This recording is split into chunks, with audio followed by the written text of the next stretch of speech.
नमस्कार दोस्तों, स्वागत है आप सबका ज्ञान धारा बुक समरी चैनल पर। आज हम बात करेंगे रॉबर्ट कियोसाकी की किताब rich dad poor dad book summary के बारे में। इस वीडियो में हम सीखेंगे कि अमीर कैसे बना जाए, अमीर बनने के लिए क्या क्या करना पड़ता है, अमीर लोग पैसा कमाने के बारे में कैसे सोचते हैं। हम सीखेंगे कि पैसे को कैसे काम पर लगाएं। हमें पैसों की समझ के बारे में सीखना होगा जिससे हम अपने गोल्स को अचीव कर सकें और एक अच्छा जीवन व्यतीत कर सकें। इस किताब में लेखक ने सबसे महत्वपूर्ण बात यह बताई है कि आपको अपने एसेट्स और लायबिलिटीज को समझना होगा। तो दोस्तों, चैनल पर नए हैं तो चैनल को सब्सक्राइब और वीडियो को लाइक करना ना भूलें। तो आइए वीडियो को स्टार्ट करते हैं। रॉबर्ट कियोसाकी के दो पिता थे। एक अमीर थे जिन्हें वो रिच डैड कहते थे और दूसरे गरीब थे जिन्हें वो पुअर डैड कहते थे।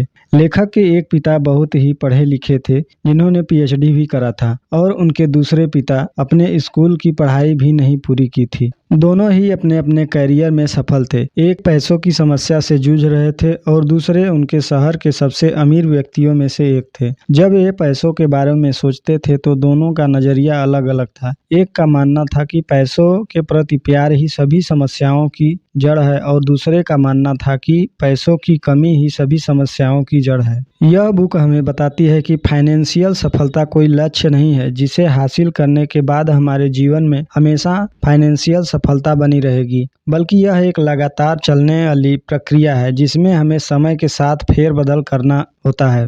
लेखक के रिच डैड कहते थे कि आप अपने आप से पूछो कि हम कैसे उस चीज को ले सकते हैं। उनका मानना था कि जब आप कहते हो कि हम यह चीज नहीं ले सकते हैं तो आपका दिमाग काम करना बंद कर देता है, और उसके विपरीत जब आप अपने आप से सवाल पूछते हो कि आप उस चीज को कैसे ले सकते हो तो आपका दिमाग अपने आप काम पर लग जाता है। उनका यह कहना बिल्कुल भी नहीं था कि आप सब कुछ खरीदते चलो। उनका यह कहना था कि अपने दिमाग को हमेशा एक्टिव रखो, उसे काम पर लगाओ, जिससे तुम्हारे ब्रेन की एक्सरसाइज होगी और वह दिन पर दिन मजबूत बनता चला जाएगा। वहीं उनके पुअर डैड का कहना था कि कभी रिस्क मत लो, और रिच डैड का कहना था कि रिस्क को मैनेज करना सीखो। उनके पुअर डैड कहते थे कि बहुत पढ़ाई करो और कॉलेज डिग्री लो और एक अच्छी सुरक्षित नौकरी ले लो। वहीं रिच डैड का कहना था कि पढ़ाई करो और पैसे कैसे काम करता है इसके बारे में सीखो। पैसों के लिए काम मत करो बल्कि पैसों को तुम्हारे लिए काम पर लगाओ। रियल में उनके पुअर डैड उनके सगे पिता थे जो बहुत पढ़े लिखे थे और टीचर की नौकरी करते थे, लेकिन वह पैसों के मामले में गरीब थे। वहीं लेखक जिसे अपना रिच डैड कहते हैं वो उनके दोस्त माइक के पिता थे। रॉबर्ट के इस पिता ने अपनी स्कूलिंग भी नहीं पूरी की थी, फिर भी वह शहर के सबसे अमीर लोगों में से एक थे और बाद में जाकर अमेरिका के सबसे अमीर व्यक्तियों में से एक बने। लेखक के अमीर पिता का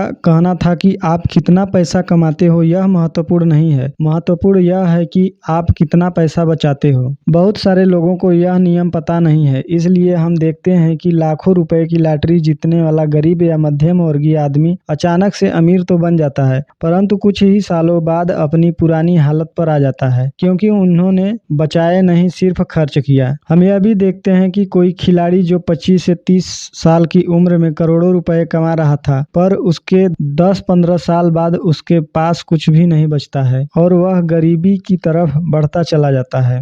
इसलिए आप कितना भी पैसा कमा लें, आप लाख रुपए महीने भी कमा लें, फिर भी अगर आप बचत करना नहीं जानते हैं तो आप गरीब ही बने रहेंगे। इसलिए लंबे समय में आप कितना पैसा कमाते हैं वो मैटर नहीं करता है, आप कितना पैसे बचाते हैं वो मैटर करता है। आइए और थोड़ा डिटेल में देखते हैं। सबसे पहले आपको एसेट्स और लायबिलिटीज क्या होती है उसे समझना होगा और उसके बीच का अंतर भी समझना होगा। रिच डैड ने उन्हें साधारण भाषा में समझाया है कि एसेट्स आपकी जेब में पैसे डालते हैं, वहीं लायबिलिटीज आपकी जेब से पैसे निकालती हैं। यदि आपको अमीर बनना है तो आपको एसेट्स खरीदने होंगे, और यदि आपको गरीब और मध्यम वर्गीय बने रहना है तो आप अपने पैसे को लायबिलिटीज में खर्च करते रहिए। कोई भी अमीर आदमी पढ़ा लिखा हो या ना हो, लेकिन वह फाइनेंशियली लिटरेट जरूर होता है, यानी पैसा कैसे काम करता है यह उसे जरूर पता होता है। पैसा कैसे काम करता है यह किसी भी स्कूल और कॉलेज में नहीं सिखाया जाता है। लेखक कहते हैं एसेट्स आपके लिए पैसा बनाते हैं, ये आपको पैसा कमा कर देते हैं, जैसे जमीन, शेयर मार्केटिंग, बॉन्ड्स में लगाया गया पैसा, इंटेलेक्चुअल प्रॉपर्टीज। और लायबिलिटीज का मतलब देनदारी, जैसे घर का लोन, कार का लोन, क्रेडिट कार्ड का लोन और भी कई ईएमआई पर चलने वाली किस्तें यह आपकी जेब से पैसे निकालने का काम करती हैं। लेखक कहते हैं कि गरीब आदमी के पास कमाई का स्रोत सिर्फ वेतन होता है। उसका लगभग पूरा पैसा घर का किराया, खाना, कपड़े और भी कई महत्वपूर्ण चीज़ों में चला जाता है। महीने के अंत में अधिकतर इनके पास न के बराबर पैसा बचता है या कुछ बचता ही नहीं, और यदि बचता भी है तो वह उसे एसेट्स में नहीं लगाते हैं, बल्कि वह उसे टेलीविज़न जैसे मनोरंजन साधन खरीदने में खर्च कर देते हैं। ऐसा इसलिए होता है क्योंकि उन्हें किसी ने एसेट्स के बारे में नहीं बताया होता है, न ही स्कूल में और न ही माता पिता ने और न ही उनके दोस्तों ने, और वह लायबिलिटीज खरीद नहीं पाते हैं क्योंकि उनके पास उतने पैसे ही नहीं बचते। और अमीर आदमी के एसेट्स उनके लिए पैसा कमाते हैं। लेखक के गरीब पिता का लगभग सारी सैलरी उनके मासिक खर्च में ही चली जाती थी और उनके अमीर पिता कई सालों से एसेट्स में पैसा खर्च कर रहे थे, जिसके कारण उनके एसेट्स का कॉलम उनकी लायबिलिटीज से बहुत बड़ा हो चुका था, जो अब उनके एसेट्स उनके खर्चे से ज्यादा पैसे बना रहा था। लेखक के अमीर पिता भले ही पढ़े लिखे नहीं थे, लेकिन वह पूरी तरह फाइनेंशियली लिटरेट थे और पैसा कैसे काम करता है यह उन्हें बहुत ही अच्छी तरह से पता था। लेखक कहते हैं, आदमी गरीब हो या अमीर, उसे पैसे को कमाना आता है, लेकिन उसे पैसे को मैनेज करना नहीं आता है। उन्हें बहुत हार्ड वर्क करना तो आता है, लेकिन अपने पैसे को हार्ड वर्क करवाना नहीं आता है। वह खुद ही काम करते रहते हैं, अपने पैसे को काम पर नहीं लगाते हैं। जैसे जैसे उनकी कमाई बढ़ती है, उसी के अनुपात में उनके खर्चे भी बढ़ते रहते हैं और उन्हें लगता है कि ज्यादा पैसा आने से उनकी सारी समस्या का समाधान हो जाएगा। इसलिए वो लगातार अपनी सैलरी बढ़ाने के लिए जी तोड़ मेहनत करते रहते हैं, चाहे उनका वेतन कितना भी बढ़ जाए, और उनकी आर्थिक समस्या कभी खत्म ही नहीं होती है। वह यह कभी नहीं समझते हैं कि उनकी असली समस्या यह नहीं है कि उनके पास जो पैसे हैं उसे वह खर्च कैसे कर रहे हैं, उनका उपयोग कैसे कर रहे हैं, और यह समस्या पैसों की समझ न होने की वजह से होती है। सबसे पहली बात जो आपको माननी चाहिए वह यह है कि सबसे पहले खुद को पे करो। जो भी पैसा आप कमाते हैं उसमें से कुछ हिस्सा अपने लिए रखो, यानी कि अपने लिए पैसे बचाओ और उसे बचे हुए पैसे से एसेट्स खरीदो जो आपके लिए पैसा बना सके, यानी आपको पैसा कमा कर दे। अमीर और गरीब लोगों में सबसे बड़ा अंतर यह होता है कि गरीब लोग पहले सब पैसे खर्च कर देते हैं, फिर आखिर में अपने लिए रखने की सोचते हैं, जिसकी वजह से ज्यादातर समय वह अपने लिए कुछ भी नहीं बचा पाते हैं और अंत में न ही वह उसे किसी एसेट्स में निवेश कर पाते हैं। वहीं अमीर लोग सबसे पहले अपने लिए पैसे बचाते हैं और उसके बाद अपने खर्चे करते हैं। यह करने के लिए बहुत ही प्रयास और सेल्फ डिसिप्लिन की जरूरत पड़ती है। कई बार आपके सामने कुछ आर्थिक समस्या आएगी, फिर भी आपको सबसे पहले खुद को पे करना चाहिए और उसे बचाना चाहिए। जब आप अपने ऊपर सेल्फ डिसिप्लिन करना सीख जाएंगे तो समझ लीजिए कि आपने अमीर बनने की तरफ अपना पहला कदम बढ़ा लिया है। अमीर लोग अपने पैसे को बिजनेस, शेयर, सरकारी बॉन्ड्स और रियल एस्टेट में निवेश करते हैं। वह कहीं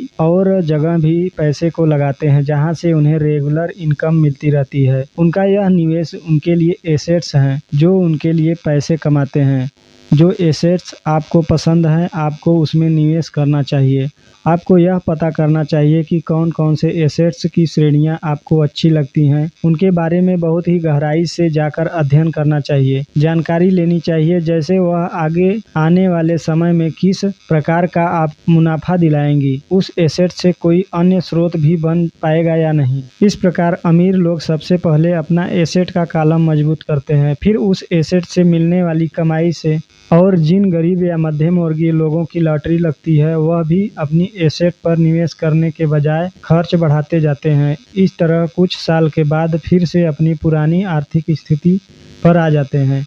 यहाँ पर इनकम समस्या नहीं है, समस्या यह है कि उनका प्रबंधन यानी मैनेजमेंट, किस तरह आप उस पैसे का उपयोग कर रहे हैं। अमीर लोग और अमीर बनते जा रहे हैं और गरीब लोग और गरीब बनते जा रहे हैं, और मध्यम वर्गीय लोग संघर्ष कर रहे हैं, क्योंकि पैसों के बारे में हमारे यहाँ स्कूल, कॉलेज और घरों में नहीं सिखाया जाता है। हमारे स्कूल और कॉलेज में हमें सिर्फ प्रोफेशनल स्किल के बारे में सिखाया जाता है, हमें फाइनेंशियल स्किल के बारे में नहीं सिखाया जाता है। इसलिए आज डॉक्टर, इंजीनियर, मैनेजर्स और पायलट्स जिन्होंने अपने स्कूल और कॉलेज में अच्छे मार्क्स लाए थे, वो आज अच्छी सैलरी होने के बाद भी फाइनेंशियली स्ट्रगल कर रहे हैं। इसलिए आपके पास हमेशा मल्टीपल इनकम सोर्स होने चाहिए। अधिकतर लोगों का एक ही कमाई का माध्यम होता है, जो उनकी सैलरी है। वह कहते हैं कि वह बहुत सुरक्षित जीना चाहते हैं, इसलिए वह अपनी सैलरी पर निर्भर रहते हैं, पर वह यह नहीं समझ पाते हैं कि एक ही कमाई के स्रोत पर निर्भर रहना कितना बड़ा जोखिम है। इसलिए आज के समय में जो अलग अलग एसेट्स हैं, जैसे कि जमीन, शेयर बाजार, सरकारी बॉन्ड्स, नए बिजनेस, आपको किसी में भी निवेश करने से पहले अपना दिमाग खुला रखकर उसका अध्ययन करना होगा। जो लोग लर्न की जगह अर्न पर फोकस करते हैं, वह पैसा तो बनाते हैं, लेकिन उसे अच्छे से मैनेज नहीं कर पाते हैं। फिर आगे चलकर किसी न किसी फाइनेंशियल समस्या में फंसते रहते हैं। फाइनेंशियल नॉलेज न होने की वजह से लोग अपने आसपास चल रही जल्दी से अमीर बनने वाली किसी योजना में किसी के कहने पर पैसा लगा देते हैं। फिर उसके बाद वह कंपनी उनका पैसा लेकर भाग जाती है। इसलिए लेखक के रिच डैड ने उनसे कहा कि पहले लर्निंग पर ध्यान देना चाहिए, बाद में अर्निंग पर। फाइनेंशियल लर्निंग आजीवन चलने वाली प्रक्रिया है। जब भी तुमसे गलती होगी, तुम उससे सीखो और अगले समय वह गलती न करो। गलतियों से बिल्कुल न डरो। जब कोई जीतने के लिए खेलता है तो उससे गलतियां होती हैं, लेकिन सबसे महत्वपूर्ण यह है कि उस गलती से सीख कर आगे बढ़ते रहना चाहिए। और लेखक ने पुनः एक बार याद दिलवाने की कोशिश की है कि गरीब और मध्यम वर्ग के लोग पैसा के लिए काम करते हैं, वहीं अमीर लोगों के लिए पैसा काम करता है। अमीर लोग अपने एसेट्स कॉलम को बढ़ाने में लगे रहते हैं। उन्हें उनसे जो मुनाफा मिलता है वो वापस वह और पुनः निवेश करते हैं। इस तरह उनका पैसा उनके लिए लगातार काम करता रहता है। किसी भी एसेट में पैसा लगाने से पहले उसमें जिन लोगों ने निवेश किया है उनसे मिले, जो लोग उसमें निवेश करके सफल हुए हैं। यदि उनसे मिलना संभव नहीं है तो उसके बारे में पढ़ें और उस एसेट के बारे में गहन ज्ञान हासिल करने का प्रयास करें और उसके बारे में ज्ञान इकट्ठा करें, उसके बाद उसमें निवेश करें। दोस्तों, यह थी रिच डैड पुअर डैड की ऑडियो बुक समरी। तो दोस्तों, यह ऑडियो बुक समरी यहीं पर समाप्त होती है। अगर आपको इस बुक समरी में से थोड़ा सा भी वैल्यूएबल ज्ञान मिला हो तो वीडियो को लाइक करें और चैनल को सब्सक्राइब करना ना भूलें। जय हिंद दोस्तों, मिलते हैं अगले वीडियो में एक नए ज्ञानवर्धक बुक समरी के साथ।